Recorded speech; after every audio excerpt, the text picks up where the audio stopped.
ये पूरी दुनिया दूध खा रही है और दूध खा खा के हेल्दी बन रही है।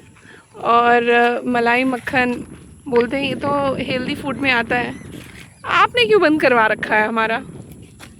देखिए, आप ना खुद खाते हैं ना हमें खाने देते हैं। ये आप खाइएगा क्या? नहीं। देखिए क्या है ना कि खाना को हम समझे ही नहीं है। हम लोग समझ रहे हैं ना कि खाना, देखिए एक बहुत अच्छा कहावत चलता है गांव में कि जैसा खाओगे अन्न वैसा होगा मन। और असल में क्या है ना कि जैसा होगा मन वैसा ही होगा कर्म, और जैसा कर्म होगा वैसा फल मिलेगा। और मतलब देखिए, आपको थाली से आपके फल निर्भर कर रहा है कि आप क्या खा रहे हैं। उससे आपके कर्म पर, उस पे उससे आपके फल पे, और फिर आपके भविष्य पे उस पर निर्भर कर रहा है।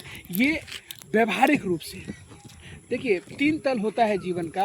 एक चेतना का तीन तल होता है, जागृत, स्वप्न, सुषुप्ति, जिसको परमार्थिक, व्यवहारिक और काल्पनिक बोलते हैं। क्या है ना कि हम व्यवहार की बात कर रहे हैं। परमार्थ की बात अलग है। व्यवहार सबसे बड़ा चीज़ है, क्योंकि व्यवहार हमको करना पड़ता है। हमें पत्नी के साथ रहना पड़ता है, हमें संसार के साथ, हमें बॉस के साथ रहना पड़ता है। तो क्या है ना कि दूध की बात जो है हम समझ नहीं पाए।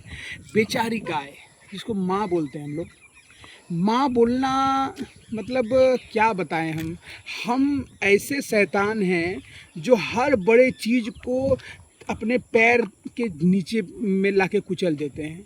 जैसे हम पैर में गंदगी, यदि बात करें पॉटी भी लग जाता है ना, तो राम को याद कर लेते हैं, राम राम। हम छोटे से छोटे समय में एक लड़का लड़की का दुर्गंध भरा प्यार को हम लोग प्रेम का नाम दे देते हैं। कबीर साहब बोले, प्रेम न बाड़ी उपजे, प्रेम न हाट बिकाए, राजा प्रजा जहे रुचे, शीश दे ही ले जाए। प्रेम शीश देने से नाम है। वो कबीर साहब बोले थे ना, छीन चाढ़े छीन उतरे, सो तो प्रेम ना हुए। इसको प्रेम नहीं बोलते हैं, ये तो लुच्चापनी को हम लोग प्रेम बोल देते हैं। बड़े से बड़े जितना परमार्थिक लेवल का शब्द है उसको हम लोग नीचे ला देते हैं। तो आज हम उस गाय माता का बात करते हैं जिसको हम लोग नीचे ले आए। बताता हूँ, आप ध्यान देंगे, जितना भी पशु का दूध पिया जाता है, जितने भी पशु का दूध पिया जाता है, सारे पशु को जब आप देखेंगे तो मैं देख रहा हूँ कि 5 से 6 पशुएं हैं जिसका हम दूध पीते हैं। जैसे पाकिस्तान आपका गधा का दूध पीता है, घोड़ा का दूध पीता है। राजस्थान आपका ऊँट का दूध पीता है। यहाँ पे आप देख रहे हैं कि भैंस का दूध पूरे भारत में ज़्यादातर, और गाय का दूध चल रहा है ना। तो गाय, भैंस, ऊँट और गधा और घोड़ा, आप ध्यान देंगे ना कि जब यातायात का साधन शुरू हुआ था, चक्का बना था ना, तो हम लोगों को ज़रूरत पड़ गया था पशु से उस ऊर्जा लेने का, उसका शारीरिक ऊर्जा को लेने का। तो हम लोग क्या किए थे कि पहले समझिए बात को, कि जितना भी तरह का पुराना मान्यता है उसको थोड़ा देर के लिए साइड रखिएगा।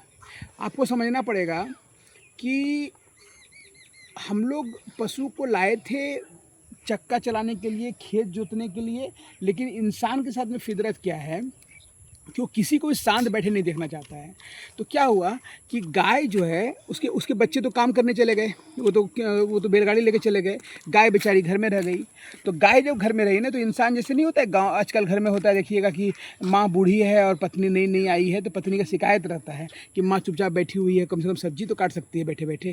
तो ये जो बात है, समझे, मतलब कि कोई भी आदमी, जैसे मैं ही ऑफिस जाऊँ, खाली बैठ के आ जाऊँ, कुछ काम ना करूँ, तो मेरे कलीग ही मेरे पे गुस्सा हो जाएंगे। तो हमारा एक व्यवहार होता है कि हम सब के साथ में कुछ ना कुछ चूसना चाहते हैं। हम लोग सबसे बड़े मच्छर हैं। तो हमको गाय में दिखा कि हम क्या लें इसका, ये तो ना खेत जोत पाती है, कुछ नहीं जोत पाती है, तो चलो इसका दूध ही चूस लेते हैं। आप समझिए कि दूध एक प्रेगनेंसी के बाद आने वाला एक अमृत है, जो उस बच्चे के लिए प्लान किया हुआ है। मतलब पूरा शरीर वो स्तन बनता है, प्रेगनेंसी के बाद से ही ग्रोथ होना शुरू हो जाता है, और वो प्रेग्नेंट होने के बाद ही वो जैसे ही बच्चे बाहर निकलते हैं, ऑटोमेटिकली दूध आ जाता है।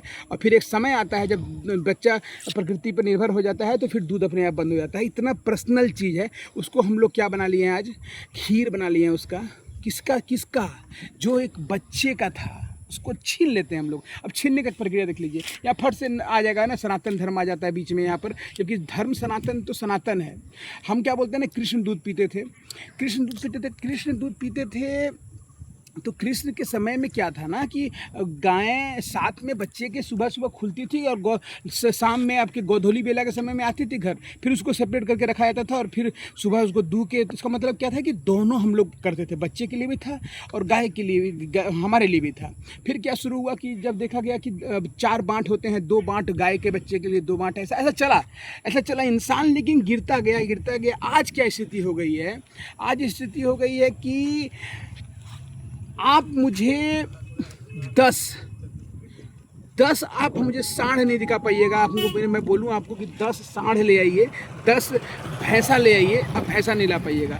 भैंसा और जो सांड है कहाँ चला गया? आप गाय खोजिए ना, कितना गाय आपको मिल जाएगा, जबकि प्रकृति के हिसाब से 50-50 या 45-55 का रेशियो होता है बच्चे का, स्त्री और पुरुष के हिसाब से, मतलब स्त्रीलिंग और पुल्लिंग के हिसाब से। लेकिन भैंसे चले जाते हैं, मतलब जो माँ बोलते हैं जिसको हम लोग, उसके बच्चे चले जाते हैं कत्ल खाना पहला दिन ही।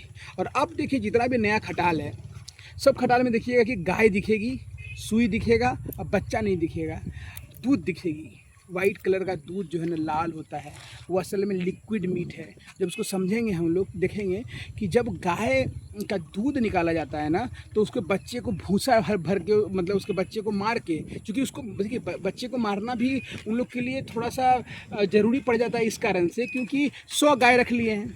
एक गाय को एक किसान रखने में, मेरे बड़े पापा है ना, वो 2 गाय के कारण कहीं निकल नहीं पाते थे। एक समय था जब कहीं निकल नहीं पाते थे, क्योंकि वो गाय के चक्कर में था। और 2 गाय में इतना परेशानी है, तो सोचिए 100 गाय रखने के बाद क्या परेशानी है।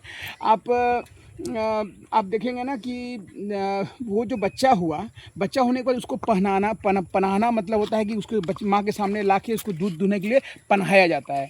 पनहाओ, फिर पकड़ो, बांधो, ये बहुत बड़ा प्रक्रिया हो जाता है। तो बच्चे को ही साइड कर देते हैं, फिर बच्चा भी 2 साल के लिए खाता है, वो कुछ देता नहीं है, हमको तो यूज चाहिए। तो हम बच्चे को साइड, जो खटाल वाले हैं वो बच्चे को साइड करते हैं। साइड का मतलब वो लाल डब्बा वाली गाड़ी आती है, सब उसमें चले जाते हैं, मुंडी अलग, पैर अलग, और वो मटन बन जाते हैं। क्या होता है ना कि ये समझ नहीं आता है इंसान को। दूध चूँकि सादा है ना, हम समझ नहीं पाते हैं कि वो असल में लाल है। कैसे लाल है? उसके बच्चे के लिए, उसके नर बच्चे के लिए। और गाय के साथ में क्या होता है? गला में रस्सी, पैर में रस्सी।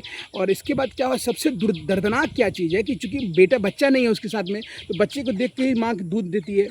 तो बच्चे नहीं रहने का कारण क्या होता है कि उसको ऑक्सीटोसिन दिया जाता है। ऑक्सीटोसिन प्रेगनेंसी के जैसा दर्द करता है। अब जब भी लेते हैं उसको, हर बार दूध निकालने में उसके शरीर में हार्मोनल चेंजिंग आता है। और हम जानते हैं कि माँ यदि ज़्यादा तीता खा लेती है, जन्मजात बच्चे की माँ, तो बच्चे का पेट लहर जाता है। यदि माँ गलत आहार करती है या बुखार पड़ जाता है माँ को, तो बच्चे में भी वो ट्रांसफ़र हो जाता है। तो हम कैसे स्वस्थ रह सकते हैं? दूध यदि हम उस माँ का पिएंगे जो माँ को ऑक्सीटोसिन पड़ा है। आज जो देख रहे हैं कि मेंस्ट्रुअल साइकिल जो बहुत स्पीड से चालू हो जा रहा है बच्चों का, आप जो देख रहे हैं कि जल्दी से जल्दी लोग, मतलब एडल्ट की तरफ लड़के चले जा रहे हैं, वो सब उसी मतलब दुर्व्यवहार का नतीजा है। आप इसको समझेंगे तो माँ बोलते हैं, लेकिन उनके पिछवाड़े में इतना हाथ डाल देते हैं उसको प्रेगनेंसी करने के लिए, क्योंकि सांड है ही नहीं, प्राकृतिक रूप से वो प्रेग्नेंट नहीं हो पाती हैं। प्लस उसको माँ बोलते हैं, और उनके साथ में जो दुर्व्यवहार होता है, हमको दुर्व्यवहार नहीं, खीर दिखता है, हमको मिठाइयाँ दिखती हैं। आज हम देखते हैं कि हम तो कोलकाता में रहते हैं, यहाँ देखते हैं कि हर चौराहे पर एक बिरयानी दुकान, एक मटन काटने वाला शॉप, और एक मिष्टी दुकान, और एक आपका दवाई का दुकान भरा हुआ। जितने परिमाण में वो है उतने परिमाण में मेडिकल शॉप भी है। ये कारण है।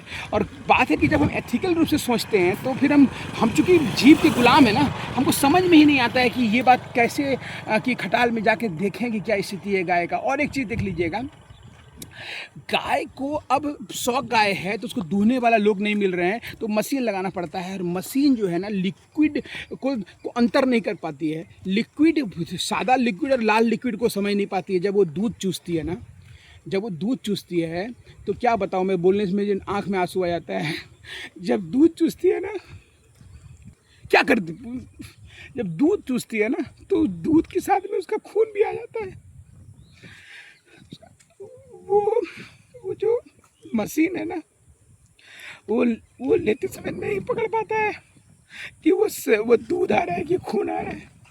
गाय का जब खून आ जाता है ना, तो वहाँ पे जो ऑपरेटर बैठा रहता है, वो ऑपरेटर देखता है कि पाइप में लाल आ गया है ना, तो लाल आ गया है तो उसको समझ में आता है कि ये तो ब्लड आ गया, तो फिर वो स्विच बंद करता है, क्योंकि ऑटोमेटिक रूप से कोई समझ नहीं पाते हैं कि क्या है, मतलब ये सिचुएशन क्या है, क्या घट रहा है हमारे कारण से जानवरों के अंदर। तो ये है बात दूध नहीं पीने का। और ये समझ में नहीं आएगा। वो दूध तो पंचामृत में घुस गया है। दूध तो आपका मतलब क्या बोलते हैं, सनातन धर्म का रीढ़ हो गया है। आप प्रेमानंद को सुन लीजिए, किसी को भी सुन लीजिए, लेकिन वो आप दूध के बारे में कभी ये समझा नहीं पाते हैं, जो इतना आसान बात है, जो आँख के प्रत्यक्ष है। प्रत्यक्षम किम प्रमाणम, प्रत्यक्ष को क्या प्रमाण की जरूरत है, सामने दिख रहा है कि ये कितना गलत हो रहा है। लेकिन इंसान के साथ में प्रॉब्लम क्या है कि वो अपने एक अहंकार में रहता है। वो एक जब तक उसको थप्पड़ नहीं पड़ता तब तक गर्लफ्रेंड अच्छी लगती है। जब तक उसको मतलब क्या बताएं हम, जब तक उसको चोट नहीं लगेगा ना, तब ना सर्वम दुखम का महात्मा बुद्ध ने बताया था कि सही में दुख है। और दुख क्यों नहीं होगा, दुख दोगे तो दुख मिलेगा ना, और इसीलिए दुख मिल रहा है हमको। तो मतलब अच्छे शीशे की दुकान में मिठाइयाँ दिखाई देती है, लेकिन मिठाइयों के भीतर का सच जो हम नहीं समझ पाते हैं। मैंने उसको समझाने का थोड़ा कोशिश किया है। मैं भावुक हो गया था, क्योंकि ये भावुकता आ जाती है यदि आप, जब तक आपके अंदर में वो दूध का कण रहेगा, वो दूध वो जो रहेगा ना, तब तक आप ये बात को समझ नहीं पाएंगे। आप 10 दिन छोड़ के देखें। अब एक काम करें ना कि 15 दिन तक मिल्क एंड मिल्क प्रोडक्ट को छोड़ के देखें, और एक दिन क्या करें कि पहले दिन आप एक मैदान में जाएं और वहाँ पर एक लकीर खींच के वहाँ से दौड़ना शुरू करें। वो 15 दिन जब आप दौड़ रहे थे तो उससे पहले आप सब चीज़ खा रहे थे, और 15 दिन के लिए आप फ्रूट डाइट और दूध का जितना भी जो milk product and animal based product है उसको छोड़ के 15वां दिन जाके फिर से वहाँ से दौड़ के देखें, आप कितने राउंड आपका बढ़ जाएगा, आपका कितना स्टेमिना बढ़ जाएगा। आप अपने आप से कल्पना कर पाएंगे कि देखिए क्या हो गया। मैं 108 किलो का था, 108 किलो का भैंसा था असल में, क्योंकि भैंस का दूध पिया था। देखिए बचपन में मेरी नानी जो है ना, वो भैंस के बच्चे भैंस का दूध काट के सीधे बोतल में मुझे पिला देती। मैं भैंस हो गया था। और आज मैं अभी मैं 90 मतलब के करीब में हूँ। 90 के जी 18 किलो घटा है, लेकिन मेरा जो है ना मसल वेट नहीं घटा है। मेरा मसल वेट कहीं नहीं घटा है।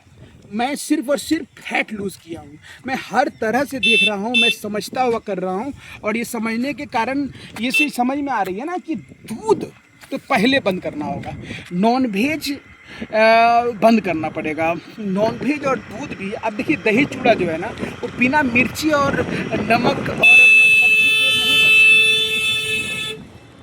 सकता, ठीक है, नहीं बन सकता। तो यही बात है। चलिए, फ्लो को इस गाड़ी ने तोड़ दिया। इतना हॉर्न इसको बजाना नहीं था, क्योंकि उसके माथा में भी नॉनवेज सवार है, क्या कीजिएगा। चलिए, धन्यवाद।